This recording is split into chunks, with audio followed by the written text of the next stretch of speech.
Are we going to see a bank run in 2025 in the United States? And now you're like, oh man, this is third world countries that they have run on the banks. No, this might happen here.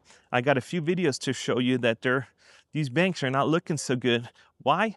Because of the federal government being shut down, contractors not getting paid, federal employees not getting paid, and banks are having problems with liquidity. And so we're going to check on a bank that's close to my house, and we're going to see, are there lines? How's it going with that bank? But some of these banks are going to be really, really interesting because they loop the system. What do I mean by that? Well, the ballroom White House, they've been, paying. So those banks, and I'm going to have the list afterwards here, they'll be fine. But smaller regional banks, not looking so good. So let's watch this video of this analyst of talking about the bank run in 2025. Wanted to make another quick update video. So I was talking to someone that works for a media organization, and they're like, why is no one covering what's happening with the banks right now and the repo market? And I was like, well, if you cover that, it's going to immediately cause a run on the banks, and it is going to cause a decline in the stock market. But here is the seriousness of what is happening right now that I explained to this individual. So as you have noticed, in 2 weeks, the banks have borrowed $50 billion in emergency liquidity that was not accessed anywhere near those levels last year. That right there is an indicator we have a serious issue.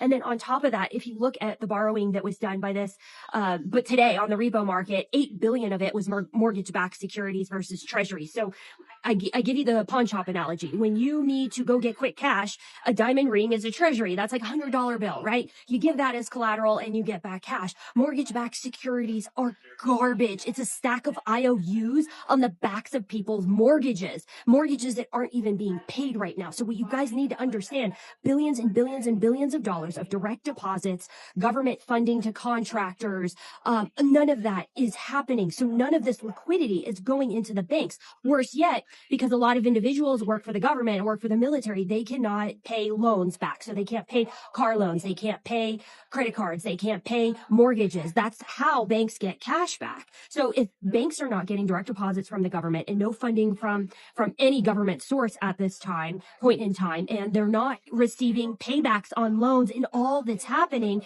is people are taking cash out. They're taking cash out of their various banks to cover rent, to cover mortgage, to cover car loans. That's why this November 1st date is so fucking dangerous, because car loans are due on the 1st. Mortgages are due on the 1st. Credit cards are due on the 1st. And so all the direct deposits that are not showing up from the federal government workers to contractors to any other agency that's not getting paid. I don't know about the military yet. I still don't know if they were able to come up with the $9 billion, but let's say that doesn't happen either. Now the banks are out billions and billions and billions of dollars, and they're not getting any loan repayments coming in. So what do I think is going to happen next week? And it clearly looks like the shutdown will go into next week. I think there might be very well a run on some of the smaller banks. I've heard reports, I don't know how true they are, but some individuals are having trouble, especially trying to get out large sums of cash. So a few individuals I've seen comments on just through the TikTok who said, they tried to take out a large deposit, bank wouldn't grant that, wouldn't allow that to leave the bank. They didn't have it, basically. So that's essentially what's happening when there's no cash, when there's no liquidity, the banks can't meet these withdrawals, and then we come to a standstill and we have a run on the banks. And so what I think is going to happen next week, after November 1st, is SNAP benefits will end, and we will not have any of that money going into the banks, and we are going to potentially see a run on the grocery stores and a run on the banks, because people are not going to have SNAP benefits, people are not going to have paychecks to buy food, and then on top of that, banks aren't going to have money to meet withdrawals. So we'll see what happens next week, but there's no intention of reopening the government before November 1st. And we're just right now heading straight into the Big Short Part 2. You heard her, looking dire when you're looking at people don't have the money's not coming in, people want to withdraw. I've been stressing you for a year now, get that emergency fund in place, take some money out in cash, make sure you got your house in order, and make sure that bad times will come, and the market moves in cycles. And I told people a year or so ago that, hey, it is now time to get your ducks in a row. When all that stimulus money went by and everybody was buying cars, they're buying everything overpriced, and it's just like, buy. the market moves in cycles, and if there's good times, sometimes there's bad times, and many people will make a fortune off of these bad times because they bought houses they couldn't afford. It dropped, and the value dropped, and you couldn't keep them. And this is the sad part, that people are gonna get burnt. But a lot of people in my comment section have no mercy for these people. They say, you bought it, now you're gonna have to pay the price. You signed up for it, you're gonna have to pay the tabs. And I agree with somewhat of these comments where it's like, okay, you got yourself into these bad car loans, into these bad homes, and all of a sudden now you're gonna have to pay the price. But here's the big but. These people had, some of them experienced the predatory lending where it's like, oh my gosh, you need to go out, you need to buy a house, you got to go do this, you got to go do that. Oh, it's a dream. Then house value started to drop, and all of a sudden you cannot get out HELOCs. You cannot get out of your house because you have to bring a check to the closing table. And now let's watch how bad this really is. It's the same creator, and I highly suggest, if you're on TikTok, you give her a follow. She's an independent journalist. So let's watch how much money the banks have been lending. And if you like content like this, please like and subscribe, and that would really help out my channel. All right, everyone, here's another devastating update on the repo market. So, as I've been telling you, this is the pawn shop for the banks. It's where they go to get emergency liquidity. I think this is one of the large reasons why the Federal Reserve cut rates a couple days ago. So today, the worst borrowing has happened. Today, the banks borrowed $16 billion using collateral of mortgage-backed securities, which is basically garbage, and $4.4 billion in treasuries. So I've been trying to add the numbers up because we were at $56 billion in borrowing yesterday. So this now brings us to, let's see, this is 70, almost 80 billion in borrowing since the missed paychecks on October 15th. And now we face November 1st with so many things coming due, paychecks not showing up, and we are already at 80 billion in borrowing. So if you put money aside and you're like, you know what, let me not hype into this FOMO during COVID where everybody went out and bought crazy cars, they bought crazy over asking price, everything, and they basically gambled away their money. And people have been messaging me and saying, I'm really depressed because during those times they messaged me and said, I'm depressed because so many people have been talking about making money of buying stuff, and I've just been putting my money in a bank and into a checking account, and I haven't even gotten anything out of it. And your time is about to come when there's people losing assets because they can't keep them. It is your time. So let's go to a closed bank and watch. Is there a line? Is there not? At Bank of America, close to it, and we'll see you when we finish the walk. Made it to Bank of America, and there's cars in line. And so it is absolutely interesting to see if there is going to be a bank run because there are so many people actually trying to get cash. And this isn't even the first yet. And you saw these other creators, and it is just like, oh boy, this is coming. So yeah, run on the banks. Was not on my bingo card. Okay, so we just came back from from that one, and it's Bank of America. And so when I look at, is there going to be a bank run? Is there going to be something like that?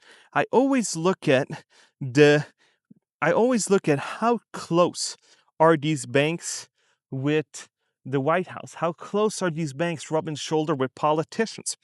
Comes to find out that banks like Bank of America, JP Morgan Chase, and Citigroups have all made huge donations towards the White House renovation fund. And when you're a bank and you donate towards a White House renovation fund, what do? You rub shoulders with the people in power that will bail you out. It's almost like an unspoken system.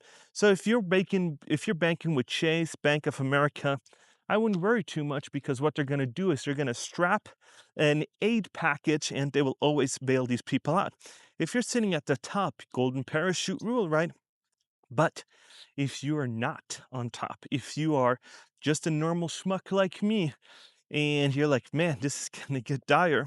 It's going to get really, really crazy. And we're seeing it starting to happen with foreclosures everywhere. So let's watch this realtor talk about foreclosures, and it's happening. People can't make the money. People can't do it, can't make the payments, and there's no leniency. They're like, we need the money.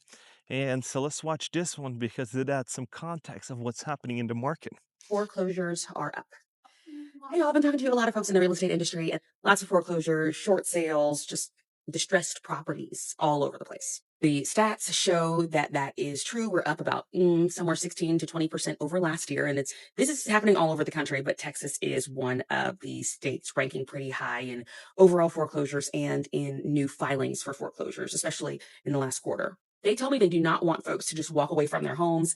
I'm being told by some folks in lending that they're not seeing as much grace being given as we've seen in previous times where there have been slowdowns or just a lot of pressure on homeowners. Now, the one thing that most people are recommending is that you do your best to protect your credit and that you get access to credit and equity in your home. For example, go ahead, secure your HELOC, make sure you have access to that equity while things are still going well. Because if you start to miss payments or if you really start to take hits to your credit, it's going to be a lot harder to get access to that. And that is your equity in your home. And how heartbreaking is it that they see people with lots of equity lose their homes because they can't access it because they're not able to refi or get their HELOC because they have ruined their credit.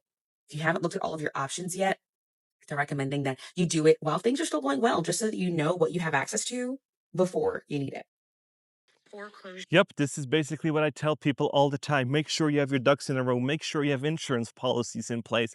And that might be getting out of HELOC. If all your money is tied up in your home and you're like, man, let's just get a HELOC going because if there's bad times, it will carry me over and I'm not going to lose my house. Because if you're going to sell, when you have to sell, you'll never get top dollars. You're going to get pennies on the dollars. But if you can weather out this storm and there's going to be another market cycle where it's just going to go crazy because history repeats itself always, then all of a sudden you can be like, okay, now I can sell, make some profit and upgrade or do something. But if you pick the timing wrong and you bought and you're like, you know what, I bought $1 million house, the market dropped 10 to 15%, HELOC can only take out 85% of the value, right? So then you're like, sorry, you don't qualify for a HELOC all because all your down payment has just been basically wiped out because of market conditions. It is brutal. And yeah, that's what I always tell people. Know what you get yourself into. So Warren Buffett, like it or not, had a great quote. He said, be fearful when everybody's greedy and be greedy when everybody's fearful. And I feel like when everybody's hyping into the market and they want to buy, they want to buy. And you see people that shouldn't be able to afford houses, get into houses with low money down. And then all of a sudden, just the first kind of small wave hits with struggles. They're like, oh, I got to give it up. And your property is going to be affected, your value, because it goes off of comps. And the same goes for jobs. People have been telling me, oh, I'm a federal employee 6, 7, 8 months ago. I'm not going to be impacted. It's never going to happen to me. All of a sudden, it does happen to you. Instead of just being like, you know what, let me just put an insurance policy in place. Let me save a little bit of money for a rainy day. But like I said, rainy day funds are controversial in 2025, and paying your bills on time also controversial. And I've seen people rather go out there and steal and do crazy stuff and get everything messed up than just, okay, so this is the craziest thing. How can I apply my tools then to then catapult me into the next level, to a better life, to a better future? And only you know that. And I can't give advice for everybody. I'm just general enough so you can understand, like, hey, this is what you gotta do. In my case scenario, what I've done is one of the great things about living in Santa Cruz, there weren't any good restaurants. So me and Ali cooked at home. We've never really eaten out. We made sandwiches. We lived really, really inexpensively because there weren't that many great places. So what we done, got out of debt. We didn't really live above our means. And Ali drove a C-Max for years. That's what we've done. We had one car and I had a motorcycle. And so my motorcycle, I think, was like $5,000 and the C-Max was like 14,000.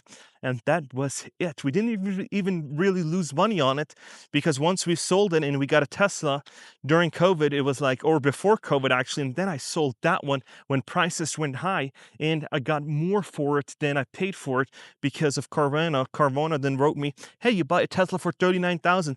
Now it's valued at 46. Do you want to sell? I said, sure, let's sell. And we were back to one car again because when stuff is overinflated and you know it is, you need to sell. If people are asking for it, you need to say, you know what, that's not my problem. Here's the note. Let me get out of it. and they came, they picked it up and handed us a check, and off they went. And then we didn't have a car we only had one car for a certain amount of time, and then we got another one when things kind of cooled down. But that is how it goes with so many Americans. They have like the fever, they have like the chills, they have like they're like, I need to go, I need to spend the money, I need to spend the money. And rather just taking a step back, take some breathers, and then say, you know what, this deal, if it's not here tomorrow, probably wasn't meant to be. Then it's like, okay, this is not so good. And all these federal employees got to get emergency funds in place. You know, now with the government, it's the wild, wild west. It's not as safe as it used to be, as when your parents and our great grandparents were working in the federal government. It's different now. And it all became politicized. So now you're a political pawn. And when you're a political pawn, you're never on the right side. You're only on the right side if you bribe these politicians and say, you know what, put some verbiage in there that we can do this or that, and into legislations and do all kinds of stuff. And you've seen it. There's always big winners, or you're so close to the source where you can open up trades and close trades right when a tweet goes out, and you can open up short positions and everything else happens. And insider trading's a real deal. And the fines for Congress, I think insider trading is like $500 or something, not even worth it. And they're not going to prosecute because you're next, right? So the other guy next to you might be next with insider trading, so they're not going to prosecute. I don't think ever anybody has been prosecuted, but I will fact check that when I get home and I have it on here if it's true or not. But yeah, this is how it goes. And you can't tell me that these people making $200,000 a year are worth hundreds of millions of dollars, right? But they're good at trading, never lost a single dollar. So that gives you some head scratches, right? They're still getting paid. People have brought it up. And this is why you, with your little tool set, and when I'm talking about tool set, I mean with your money, you got to allocate it the right way. Make sure you know what you're buying and the consequences of holding that. What do I mean? Is it going to cost me triple in insurance? Is it going to cost me $5,000 to repair this or anything else? And you have to know, if you buy a nicer car, what's maintenance like? Is it going to depreciate more? Am I going to be upside down? Am I going to be upside down on my house? Am I going to be upside down on my car? These are all questions you need to ask. And you saw the banks, they're getting squeezed and liquidity issues. And yeah, now you do that with the information that you want. But I'm telling you, it is crazy in 2025. Put your best step forward, and fingers crossed to you as fingers crossed that you're going to make it out better than you entered it, and hopefully you can make some money and figure something out. And that is it from this video. If you watch it all the way through, please like and subscribe. That would really, really help out my channel. And yeah, it's Friday, looking nice out, still warm, and I love it. So yeah, happy Halloween to you guys. And hopefully you guys go out and have fun with family, foster a network, try to connect with some people while you're out and about. And yeah, thanks for watching. I'll see you guys in the next one.